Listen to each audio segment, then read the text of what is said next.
তাসলিমা নাসরিনের কবিতা গল্প পাঠ পরিবেশন করছি আমি অনিন্দিতা দাস।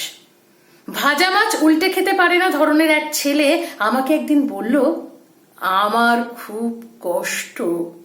আমি তার ঘন চুলে নিবিড় আঙুল রেখে বললাম, মাঠ জুড়ে সাদা জ্যোৎস্না নেমেছে, চলো ভিজি, চলো মেঘলা ভোরে অরণ্য পেরোই, শীতলক্ষায় উল্টো সাঁতার কাটি। ছেলে বলল, বড্ড খিদে পায় আজকাল। আমি তাকে সর্ষে বাটা ইলিশ, চিতল মাছের কোপ্তা, চিংড়ির মালাইকারি আর আস্ত একটা মুরগির রোস্ট খেতে দিলাম। খাবার পর একটা তবক দেওয়া পান। খাওয়া হলো, রাতে জ্যোৎস্নায় ভেজাও হলো, ভোরের অরণ্য পেরোনো হলো, ছেলের মনও হলো ভালো।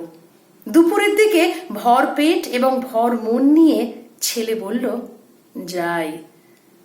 সেদিন হঠাৎ দেখি পাশের বাড়ির কিশোরীকে সে তার খিদে ও কষ্টর কথা বলছে।